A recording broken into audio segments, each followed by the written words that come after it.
Hello friends, कैसे हैं आप सब। उम्मीद करता हूं बहुत ही अच्छे और शानदार होंगे। प्रकाश क्लासेस में आपका बहुत बहुत स्वागत और अभिनंदन है। आज हम लेकर आए हैं भूगोल के ऐसे प्रश्न जो पैट के एग्जाम में बिल्कुल आने वाले हैं, यानी कि यहीं से पैट के एग्जाम में क्वेश्चन छपने वाले हैं। तो वीडियो को पूरा जरूर देखिएगा और क्वेश्चन को समझ लीजिए, रट लीजिए, दिमाग में बैठा लीजिए, क्योंकि पेपर में यहीं से क्वेश्चन मिलेंगे। चलिए शुरुआत करते हैं हम अपने पहले क्वेश्चन से। पहला प्रश्न है हमारा, उस सबसे बड़े देश का नाम बताइए जिसकी सीमा में एक भी नदी नहीं बहती है। तो उस सबसे बड़े देश का नाम हमें बताना है जिसकी सीमा में एक भी नदी नहीं बहती है। तो इसका सही आंसर है, वो देश है सऊदी अरब। सऊदी अरब एक ऐसा देश है जहां नदी विहीन है, यानी कि कोई भी नदी नहीं भी बहती है। और विश्व में 17 अन्य देश भी हैं जहां कोई भी नदी नहीं बहती है। ये क्वेश्चन याद कर लीजिए कि पूरे देश में 17 अन्य देश हैं जहां कोई भी नदी नहीं बहती है। जैसे ओमान है, कतर है, कुवैत है, ऐसे कई सारे देश हैं, उनमें सऊदी अरब भी एक देश है। चलिए अगले प्रश्न की तरफ बढ़ते हैं। अगला क्वेश्चन है कि डेन्यूब नदी का उद्गम किस देश में है। तो डेन्यूब नदी का उद्गम किस देश में है, इस प्रश्न को समझ लीजिए। इसका आंसर है जर्मनी। जर्मनी में डेन्यूब नदी का उद्गम है। ठीक है, डेन्यूब नदी मध्य यूरोप में बहने वाली नदी है। इस प्रश्न को समझ लीजिए कि मध्य यूरोप में बहने वाली नदी है। ये नदी जर्मनी देश के ब्लैक फॉरेस्ट के पहाड़ों में स्थित है। ठीक है, हाँ।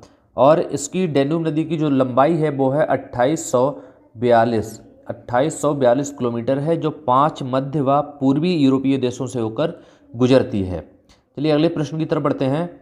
अगला क्वेश्चन है, कौन सी नदी पूर्वी चीन सागर में बहती है। तो कौन सी नदी पूर्वी चीन सागर में बहती है, 4 ऑप्शन दिए गए हैं। जो आपको सही लग रहा है कमेंट करके हमें जरूर बताइएगा। और इस प्रश्न का जो सही आंसर है वो है यांगसी। ठीक है, तो कौन सी नदी पूर्वी चीन सागर में बहती है, तो यांगसी नदी पूर्वी चीन सागर में बहती है। ठीक है, इसी नदी के किनारे सभ्यताओं का जन्म हुआ है, इसलिए इसे सभ्यता का पालना घर भी कहते हैं। ये भी याद कर लीजिए, यांगसी को सभ्यता का पालना घर, ठीक है, सभ्यता का पालना घर भी कहते हैं। ये भी याद कर लीजिएगा। ये नदी उत्तरी संगाई में बहती है। चलिए अगले प्रश्न की तरफ आगे बढ़ते हैं। अगला क्वेश्चन है कि पृथ्वी पर कितने प्रतिशत ताज़ा जल उपलब्ध है। बहुत ही अच्छा प्रश्न है और कई बार पूछा भी गया है कि पृथ्वी पर कितने प्रतिशत ताज़ा जल उपलब्ध है। तो याद कर लीजिए, इसका सही आंसर है 0.03%। ठीक है, यानी कि 3%। आपको याद होगा कि पृथ्वी को जलीय ग्रह अथवा नीला ग्रह भी कहा जाता है। पृथ्वी को जलीय ग्रह अथवा नीला ग्रह भी कहा जाता है क्योंकि पृथ्वी के धरातल पर 71% ठीक है जल आच्छादित है। 71%। ठीक है, इस चीज़ को याद कर लीजिएगा। जिसमें जो जल है उसमें से 97%, 97% खारे जल के रूप में है और केवल 3% ही ताज़ा जल है। तो इस प्रश्न का जो सही आंसर है वो है 3%। ठीक है, अगले प्रश्न पर बढ़ते हैं। अगला क्वेश्चन है, निम्नलिखित में कौन सा सतह पर जल संसाधन का एक उदाहरण है। तो सतह पर, सतह मतलब कह सकते हैं हम पृथ्वी पर, ठीक है, जल संसाधन का एक उदाहरण है। तो यहाँ ऑप्शन 4 दिए गए हैं, झील है, कुआं है, समुद्र है और टैंकर है।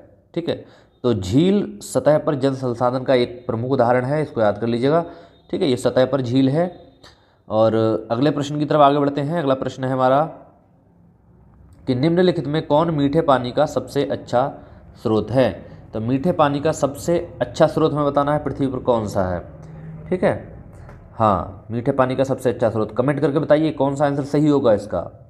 तो सबसे अच्छा स्रोत है नदी।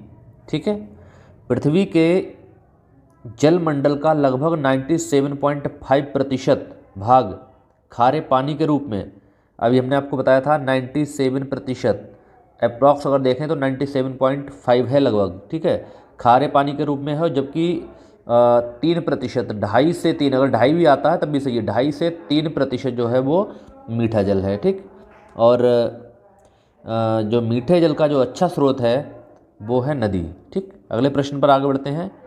अगला क्वेश्चन है, यूरोप में उच्चतम पर्वत शिखरों में से एक माउंट एल्ब्रस कहाँ स्थित है। ये भी है एक। ठीक है, तो माउंट एल्ब्रस कहाँ स्थित है, इस प्रश्न का सही आंसर हमें कमेंट करके आप बताइएगा और मैं इसे भी एक्सप्लेन करूँगा, पहले आप कमेंट करके बताइएगा। यूरोप में उच्चतम पर्वत शिखरों में से एक माउंट एल्ब्रस कहाँ स्थित है। तो इस प्रश्न का सही आंसर है वो है सी, रूस में। ठीक है, रूस क्षेत्रफल की दृष्टि से संसार का सबसे बड़ा देश है, ये आपको पता होना चाहिए।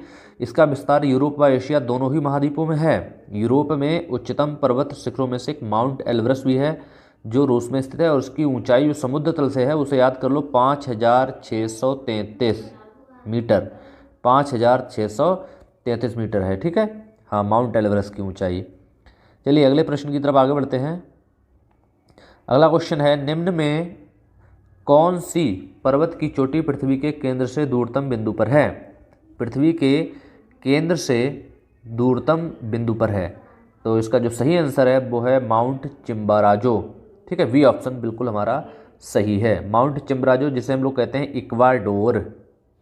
ये भी याद कर लीजिए, बहुत इंपॉर्टेंट क्वेश्चन है। इक्वाडोर, इक्वाडोर पर्वत की चोटी पृथ्वी के केंद्र से बिल्कुल दूर स्थित है। ठीक है, एक चीज़ और बता दूं कि विषुवत रेखा पर स्थित जो इक्वाडोर है वो कहाँ स्थित है? विषुवत रेखा पर। ठीक है, क्योंकि पृथ्वी गोल नहीं है, दीर्घवृत्ताकार होती है, इसीलिए विषुवत रेखा पर इसका व्यास सबसे अधिक होता है। ये चीज़ भी याद कर लीजिए। ठीक है, अगले प्रश्न की तरफ आगे बढ़ते हैं।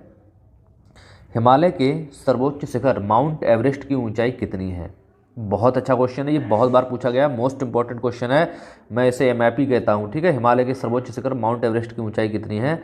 तो इसका सही आंसर है 8848 मीटर। ठीक है, 8848 मीटर। कभी कभी आपको 8850 मीटर भी मिलेगा, 8852 मीटर भी मिलेगा, तो अगर ये 48 नहीं है तो वो आप लगा सकते हैं बिल्कुल। ठीक है, अगले प्रश्न पर आगे बढ़ते हैं। अगला क्वेश्चन है, निम्नलिखित में से कौन सा उच्चतम पर्वत शिखर गैर एशियाई है? ठीक है, कौन सा उच्चतम भी होना चाहिए और गैर एशियाई भी होना चाहिए, यानी कि एशिया में नहीं होना चाहिए। तो इसका सही आंसर वो है अकांगुआ पर्वत, अकांगुआ पर्वत। ठीक है, विश्व का सबसे ऊंचा पर्वत शिखर अकांगुआ पर्वत है। और एक चीज़ याद कर लो, बहुत ही इंपॉर्टेंट चीज़ है कि ये जो है अर्जेंटीना में है। ठीक है, अर्जेंटीना में है, ये चीज़ याद कर लीजिएगा। अगले प्रश्न की तरफ आगे बढ़ते हैं। 12वां क्वेश्चन है, विश्व की सबसे बड़ी पर्वत श्रृंखला कौन सी है? बहुत अच्छा क्वेश्चन है। देखिए यहाँ जो मैं आपको पढ़ा रहा हूँ क्वेश्चन, ये सभी UPSSC आयोग द्वारा आयोजित परीक्षाओं में क्वेश्चन आए हुए हैं, और सबसे अधिक कई बार एक क्वेश्चन पूछा गया है। तो यहाँ से आपके पेपर में जरूर मिलेगा क्वेश्चन, और पूरी श्रृंखला को पढ़ लीजिएगा। इससे पहले हमने हिस्ट्री की एक वीडियो और बनाई है जिसमें 50 क्वेश्चन दिए हैं मोस्ट इंपॉर्टेंट वाले, उन्हें भी देख लीजिए, वहाँ से भी आपको क्वेश्चन जरूर मिलेंगे। ठीक है, तो क्वेश्चन है हमारा, विश्व की सबसे बड़ी पर्वत श्रृंखला कौन सी है? तो इसका जो सही आंसर है वो है एंडीज। ठीक है, कहाँ है ये? दक्षिण अमेरिका में है।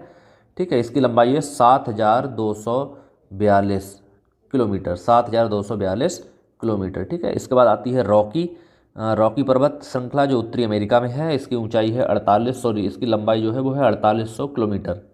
तीसरे नंबर पे हमारा हिमालय है, एशिया का है, जो एशिया में है, 2400 किलोमीटर है। ठीक है, इन सारी चीज़ों को याद कर लीजिए और बढ़ते हैं अगले प्रश्न की तरफ। अगला क्वेश्चन है, तनामी रेगिस्तान निम्नलिखित में से किस देश में स्थित है? तनामी रेगिस्तान तो किस देश में स्थित है? आप लोग कमेंट करके बताइएगा। इसका सही आंसर जो है वो है सी, ऑस्ट्रेलिया। तनामी ऑस्ट्रेलिया के द ग्रेट सैंडी रेगिस्तान के पूर्व में स्थित है, ये चीज़ याद कर लीजिए। द ग्रेट सैंडी रेगिस्तान, सुन लीजिए, द ग्रेट सैंडी रेगिस्तान के पूर्व में स्थित है। और रेगिस्तान का जो क्षेत्रफल है यहाँ पे वो है 37,500 वर्ग किलोमीटर। ठीक है, तनामी पृथ्वी का शुष्क स्थल है और प्रमुख विलगित रेगिस्तान है, ये विलगित है। ठीक है, इस रेगिस्तान की जो मुख्य वनस्पतियां हैं वो स्पिनेक्स घास है जो नुकीली पत्ती वाली होती हैं, बबूल की झाड़ियाँ भी होती हैं, और लाल रंग के कंगारू पाए जाते हैं। ये चीज़ याद कर लीजिएगा यहाँ पे। ठीक है, बहुत महत्वपूर्ण प्रश्न है ये। और अगले क्वेश्चन की तरफ आगे बढ़ते हैं। अगला क्वेश्चन है हमारा, निम्नलिखित में से कौन सा देश आंशिक या पूर्ण रूप से सहारा रेगिस्तान में नहीं आता है? तो इसका जो सही आंसर है वो है नाइजीरिया। ठीक है, नाइजीरिया जो है आंशिक या पूर्ण रूप से सहारा रेगिस्तान में नहीं आता है। सहारा विश्व का विशालतम गर्म मरुस्थल है, ये चीज़ याद कर लो। सहारा जो है वो विश्व का सबसे विशाल गर्म मरुस्थल है, और ये अफ्रीका के उत्तरी भाग में अटलांटिक महासागर से लाल सागर तक और सूडान के उत्तर तथा एटलस पर्वत के दक्षिण में फैला हुआ है। सूडान के उत्तर और एटलस पर्वत के दक्षिण में फैला हुआ है। ठीक है, हाँ, अगले प्रश्न की तरफ आगे बढ़ते हैं। विश्व में सबसे बड़ा गर्म रेगिस्तान कौन सा है? बहुत अच्छा क्वेश्चन है। विश्व का सबसे गर्म रेगिस्तान है वो सहारा का। अभी हमने आपको जस्ट बताया था, विश्व का सबसे गर्म मरुस्थल है सहारा का। ठीक है, अफ्रीका महाद्वीप के पश्चिम भाग में फैला हुआ है। अभी जस्ट हमने आपको बताया। इसका विस्तार जो है वो अल्जीरिया, चाड, लीबिया, माली, मारितानिया, नाइजर, सूडान, ट्यूनीसिया, मिस्र, मोरक्को, यहाँ तक फैला हुआ है। ठीक है, एक चीज़ और, भारत में है, जो उत्तर भारत में है, राजस्थान में है, वो थार का मरुस्थल है। मंगोलिया या चीन में, मंगोलिया चीन में है, मंगोलिया में गोबी का मरुस्थल है। दक्षिण कैलिफोर्निया जो यूएसए में है, वहाँ मोजावे है, मोजावे, याद कर लीजिए। ठीक है, अगले प्रश्न की तरफ आगे बढ़ते हैं। 16वां क्वेश्चन है हमारा, कजाइल कुम रेगिस्तान कहाँ स्थित है? तो कजाइल कुम रेगिस्तान कहाँ स्थित है? देखो, इस प्रश्न का कमेंट करके आप बताएंगे, क्योंकि ये लोअर में 26/6/2016 में आया हुआ क्वेश्चन है, बहुत इंपॉर्टेंट है। जो इसका जो सही आंसर होना चाहिए मेरे हिसाब से उज्बेकिस्तान होना चाहिए। ठीक है, और उज्बेकिस्तान कजाकिस्तान और तुर्कमेनिस्तान में स्थित है। ठीक है, जो उज्बेकिस्तान है वो तुर्कमेनिस्तान में स्थित है। तो अगर देखा जाए तो इस प्रश्न के दोनों आंसर बिल्कुल सही हैं। ठीक है, और जो अगर आप लगाना चाहेंगे वो उज्बेकिस्तान ही लगा देंगे, क्योंकि उज्बेकिस्तान वो कहाँ है, वो ये तुर्कमेनिस्तान के अंतर्गत आता है। ठीक, तो देखा जाए तो दोनों ऑप्शन इसके बिल्कुल सही हैं। अगले प्रश्न की तरफ आगे बढ़ते हैं। 17वां क्वेश्चन है, जहाँ ऋतु के अनुसार पेड़ों से पत्तियाँ झड़ जाती हैं उन्हें क्या कहते हैं? बहुत आसान प्रश्न है, इसे क्या कहते हैं? पर्णपाती वन कहते हैं। ठीक है, पर्णपाती वन कहते हैं। आगे हम लोग आगे बढ़ते हैं अगले प्रश्न पर। कह रहे हैं, निम्नलिखित में से किस महाद्वीप में उष्णकटिबंधीय पर्णपाती वनों का विस्तार अधिक है? अधिक है, ये पूछा इन्होंने। तो एशिया में पर्णपाती वनों का विस्तार जो है वो अधिक है। ठीक है, याद कर लीजिए, सर्वाधिक विस्तार पाया जाता है। ये वन गर्मी के प्रारंभ से ही अपनी पत्तियां गिरा देते हैं, इसीलिए इन्हें पतझड़ वाले या मानसूनी वन कहते हैं। ये वृक्ष अधिक लंबे या सघन नहीं होते हैं। ठीक है, इनमें कौन कौन से पेड़ आते हैं? जैसे साल है, सागौन है, शीशम है, चंदन है, आंवला है, महुआ है, ये पेड़ आते हैं। इनकी लकड़ी जो होती है बहुत मजबूत और टिकाऊ होती है, जो पर्णपाती वन होते हैं। ठीक, आगे बढ़ते हैं। विश्व में सबसे बड़े व घने वन कहाँ पाए जाते हैं? विश्व के सबसे बड़े और घने वन पाए जाते हैं ब्राज़ील में। बहुत इंपॉर्टेंट क्वेश्चन है, सबसे हरे भरे होते हैं ये। ठीक है, इनकी पत्तियों की सघनता से अनुमान लगाया जा सकता है कि सूर्य की किरणें धरती तक नहीं पहुंच पाती हैं। छाया अंधकार में रहती है सदैव हमेशा, और इनमें जो प्रमुख पेड़ है वो रबर है, एबोनी है, रोजवुड है, पॉम है, ये सब वृक्ष होते हैं। ठीक है, सब विश्व के सबसे लंबे लंबे वृक्ष होते हैं इसमें। अगला प्रश्न है, यूरोप में कितने देश हैं? तो बहुत अच्छा प्रश्न है, यूरोप में कितने देश हैं? यूरोप में याद कर लो 44 देश हैं। बहुत ही इंपॉर्टेंट क्वेश्चन है, ऐसे ही प्रश्न आपके पेट एग्जाम में पूछे जाएंगे कि यूरोप में कितने देश हैं। 44 देश हैं। यूरोप जो है महाद्वीप 6वां सबसे बड़ा महाद्वीप है। ठीक है, इस महाद्वीप पर बसे देशों की संख्या 44 है। रूस और तुर्की दो ऐसे देश हैं जिनका हिस्सा यूरोप व एशिया दोनों में है। ठीक है, रूस और तुर्की। अगले प्रश्न की तरफ आगे बढ़ते हैं। अगला क्वेश्चन है कि निम्नलिखित देशों में किसकी सीमा अफ़गानिस्तान से नहीं मिलती? तो जो रूस है हमारा देश, इसकी सीमा जो है अफ़गानिस्तान से नहीं मिलती है। बाकी जो पूर्व में और दक्षिण में वो पाकिस्तान है, पश्चिम में ईरान है। ठीक है, उत्तर में तुर्कमेनिस्तान, उज्बेकिस्तान और तजाकिस्तान है। उत्तर पूर्व में चीन है। अफ़गानिस्तान एक स्थलबद्ध देश है, इसकी सीमा रूस से नहीं मिलती है। ठीक है, अगले प्रश्न की तरफ आगे बढ़ते हैं। क्वेश्चन संख्या 23 है कि निम्नलिखित अफ्रीकी देशों की दक्षिण से उत्तर की ओर स्थिति का सही क्रम कौन सा है? उत्तर से दक्षिण से उत्तर की ओर जो अफ्रीकी देश हमारे दिए गए हैं, इनका दक्षिण से उत्तर की ओर एक सही क्रम आपको लगाना है। तो इसका जो सही आंसर है वो है ए विकल्प। अब ए विकल्प के अनुसार देख लीजिए ऑप्शन क्या क्या बनेंगे। ए विकल्प में पहला वी आता है, दक्षिण अफ्रीका सबसे पहले आएगा, फिर तंजानिया आएगा। ठीक है, दक्षिण अफ्रीका के बाद तंजानिया आएगा, तंजानिया के बाद नाइजीरिया आएगा। ठीक, नाइजीरिया के बाद आएगा अल्जीरिया। तो ए विकल्प बिल्कुल सही है, इसे आप लगा लीजिएगा। अगले प्रश्न की तरफ आगे बढ़ते हैं। 24वां क्वेश्चन है कि निम्नलिखित में से कौन से देश स्लोवाकिया के पड़ोसी देश हैं? स्लोवाकिया के पड़ोसी देश हैं, इसका भी आपको एक सही उत्तर का चयन करना है। तो उसका जो सही विकल्प है वो है सी। सी का मतलब है 2, 3 व 4। चेक गणराज्य, हंगरी और ऑस्ट्रिया। चेक गणराज्य, हंगरी और ऑस्ट्रिया, ये पड़ोसी देश हैं स्लोवाकिया के। ठीक है, अगले प्रश्न पे बढ़ते हैं। अगला प्रश्न है हमारा कि कौन स्कैंडिनेवियन देशों के समूह में सम्मिलित नहीं है। स्कैंडिनेवियन देशों के समूह में स्थित नहीं है। तो जो इसका सही आंसर है वो है फिनलैंड। फिनलैंड जो है इन देशों में सम्मिलित नहीं है। अगला क्वेश्चन है कि अफ्रीका का सींग में किसे सम्मिलित नहीं किया जाता। तो अफ्रीका के सींग में किसे सम्मिलित नहीं किया जाता है, तो इसका सही आंसर आप लोग कमेंट करके बताइएगा हमें। इसका जो सही आंसर है वो है सूडान।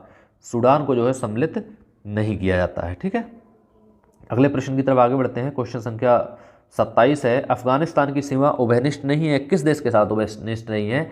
बिल्कुल अभी जस्ट क्वेश्चन पीछे आया था, आप लोग कमेंट करके इसका आंसर में बताइए, इसका आंसर क्या होगा। अफगानिस्तान की सीमा उभयनिष्ठ नहीं है। ठीक है, अगले प्रश्न की तरफ आगे बढ़ते हैं।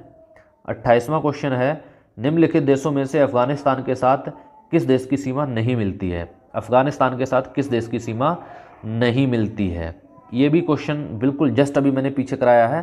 27 और 28 दोनों क्वेश्चनों के आंसर आप हमें कमेंट करके बताएंगे कि आपको याद हुआ है कि नहीं हुआ है। ठीक है, 29वां क्वेश्चन है कि इनमें से कौन सा देश भारत के साथ सबसे लंबी स्थलीय सीमा बनाता है। भारत के साथ सबसे लंबी स्थलीय सीमा बनाने वाला देश है बांग्लादेश। इसको रट लो, ये बहुत बार का भैया आया हुआ क्वेश्चन है, परीक्षा में इस बार आपको जरूर देखने को मिलेगा। ये क्वेश्चन की बात कर रहा हूँ मैं, इसी क्वेश्चन की आपको पेपर में देखने को मिलेगा, इसीलिए इसे याद कर लीजिएगा। अगले प्रश्न पर बढ़ते हैं। लास्ट और अंतिम प्रश्न है कि सामान्य वायुमंडलीय दाब कितना होता है। तो सामान्य वायुमंडलीय दाब क्या होता है ये आपको याद कर लीजिए, 760 मिलीमीटर पारा स्तंभ। ठीक है, हाँ, पारा स्तंभ के बराबर होता है 760 मिलीमीटर। ठीक है, तो ये आपके 30 क्वेश्चन थे जो सबसे ज़्यादा महत्वपूर्ण थे। ठीक, इन्हें अगर आप लोग याद कर लेंगे तो यकीन मानिए कि बहुत अच्छा पेपर हल कर आएंगे। ठीक है, और अगर इसी तरह के अन्य सारे क्वेश्चन चाहिए हो तो हमें कमेंट करके ज़रूर बताइएगा। चैनल को सब्सक्राइब कर लीजिए अगर पहली बार चैनल पर आए हैं, जिससे आगे आने वाली सभी वीडियो आपको सीधे मिलती रहे। मिलते हैं नेक्स्ट वीडियो में। जय हिंद दोस्तों।